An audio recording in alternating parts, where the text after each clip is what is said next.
The starship Farabius cut through the void like a blade of light, its sleek, silver hull shimmering against the endless darkness. Inside, the crew, galactic Japanese Muslims clad in futuristic red robes adorned with intricate golden embroidery, moved with purpose. Their garments, woven from nanofabric that adjusted to cosmic temperatures, billowed gracefully in the artificial gravity. The crimson hues symbolized both the heritage of ancient Earth and the unity of their faith among the stars. Captain Yusuf Tanaka stood at the helm, his sharp eyes fixed on the holographic display projecting their course. The Sombrero Galaxy, a swirling disk of stars and dust, grew larger on the screen. Its majestic rings glowed faintly, a beacon calling them forward. "We are approaching the outer rim," announced First Officer Aisha Kobayashi, her voice calm but tinged with excitement. "The gravitational sensors are stable. No anomalies detected." Yusuf nodded. "Prepare for transition. Engage the Murakami drive." The crew moved swiftly, their fingers dancing across holographic interfaces. The Murakami drive, a revolutionary engine designed by a brilliant Muslim-Japanese physicist, hummed to life. Space itself seemed to bend around the Farabius as it slipped into the slipstream, crossing light years in mere moments. As the ship emerged on the other side, the Sombrero Galaxy filled the viewport in all its splendor. Gas clouds swirled in hues of blue and violet, and distant stars twinkled like scattered diamonds. Among the crew, a quiet prayer was whispered, "Alhamdulillah," thanking the Creator for this journey. But their mission was not merely exploration. Deep within the galaxy lay an ancient artifact, a relic said to hold knowledge from the earliest days of interstellar civilization. The Quranic inscriptions found on a derelict vessel near Mars had led them here, hinting at a connection between Earth's past and the cosmic Ummah. The community of believers spread across the stars. "Captain," called engineer Harun Sato from the lower deck. "The scanners are picking up an energy signature near the third planet of the Perseus cluster. It matches the descriptions from the Martian archives." Yusuf exchanged a glance with Aisha. "Set a course." As the Farabius descended toward the planet, the crew donned their exovisors, translucent masks that filtered alien atmospheres while displaying vital data. The surface below was a desert of crystalline sand, reflecting the light of twin suns. In the distance, a towering structure stood, its arches reminiscent of ancient Islamic architecture, yet fused with technology beyond human understanding. The landing was smooth. Yusuf led the team outside, their red robes fluttering in the gentle wind. The air smelled of ozone and something faintly metallic. As they approached the structure, the ground beneath them pulsed with a soft, rhythmic glow, as if the planet itself was alive. At the entrance, calligraphy in an archaic form of Arabic adorned the walls. Aisha, the team's linguist, traced the letters with her fingers. "It's a verse from Surah Ar-Rahman," she murmured. "Which of the favors of your Lord will you deny?" The doors slid open without a sound, revealing a vast chamber illuminated by floating orbs of light. In the center stood a pedestal, and upon it rested a crystalline tablet, its surface etched with flowing script that shifted and changed as they watched. Harun adjusted his scanner. "The energy readings are off the charts. This isn't just a record, it's a quantum storage device. It could contain entire libraries of knowledge." Yusuf stepped forward, his heart pounding. Was this a gift from those who came before? A test? He recited the basmala under his breath and reached out. The moment his fingers touched the crystal, a surge of light enveloped him. Visions flashed before his eyes. Ancient ships traversing the cosmos, scholars debating under alien skies, the call to prayer echoing across planets. He saw Earth in its infancy, and he saw civilizations rising and falling among the stars. And then, A voice, clear as starlight. Seek knowledge, even unto the farthest galaxy. When the light faded, Yusuf found himself kneeling, the crystal now dark. The crew rushed to his side. "Captain, are you all right?" Aisha's voice was urgent. Yusuf took a deep breath and smiled. "More than all right. We've been given a map, not just to places but to understanding."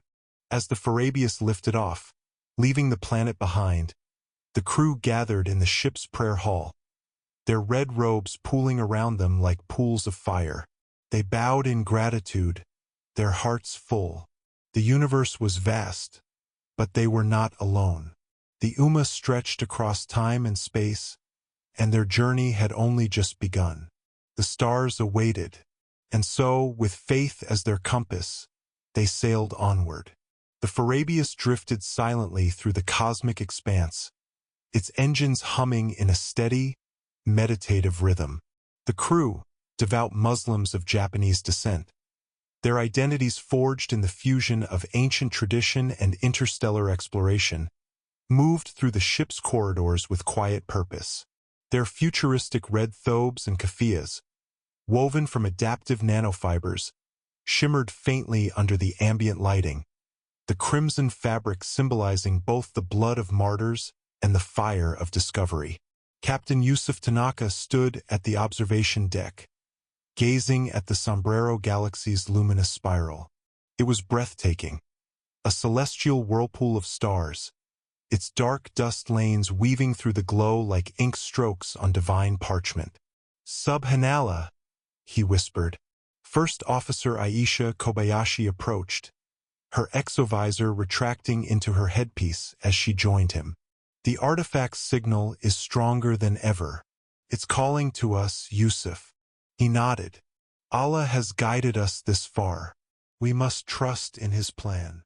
But not everyone on board shared their certainty.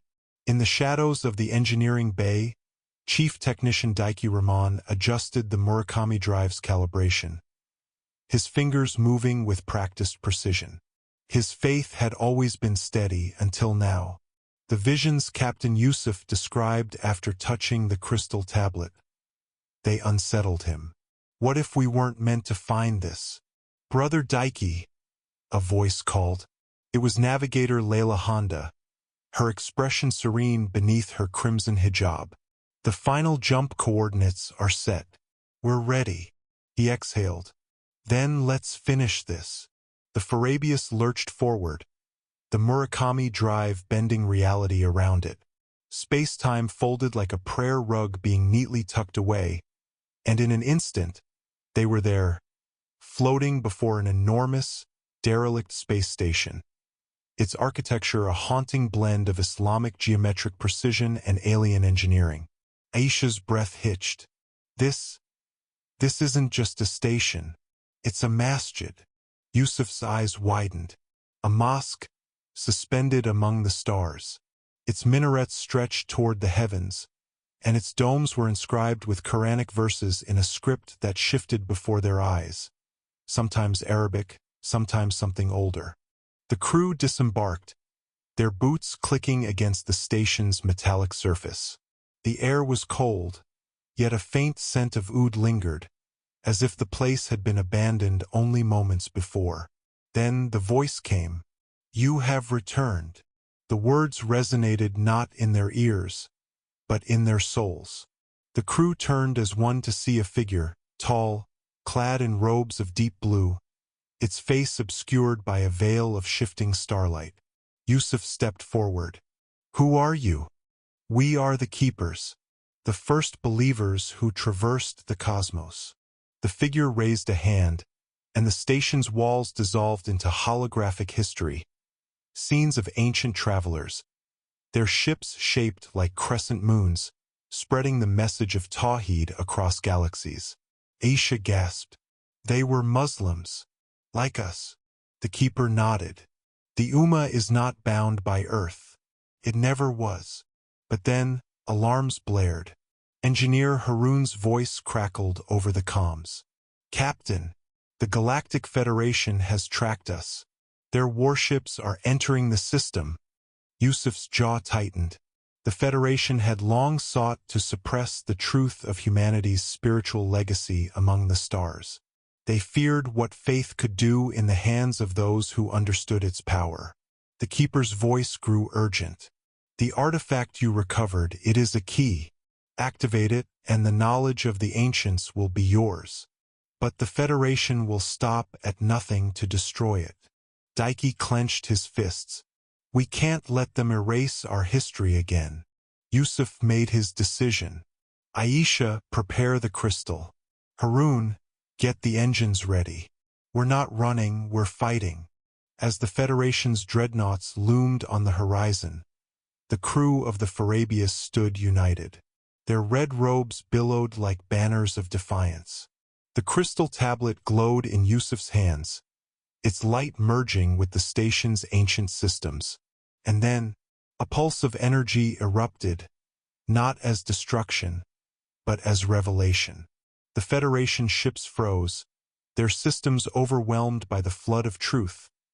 Millennia of lost knowledge, of civilizations that had worshipped Allah among the stars, of the destiny humanity had always been meant to fulfill. When the light faded, the warships drifted powerless. The Federation soldiers stared in awe at the holographic verses now imprinted on their viewports. Indeed, we belong to Allah, and to Him we shall return. The Keeper bowed to Yusuf. The Ummah is awake once more. As the Farabius soared away, the crew gathered in prayer, their hearts full. The galaxy was vast, but they were no longer wanderers. They were inheritors, and the stars themselves whispered, Amin.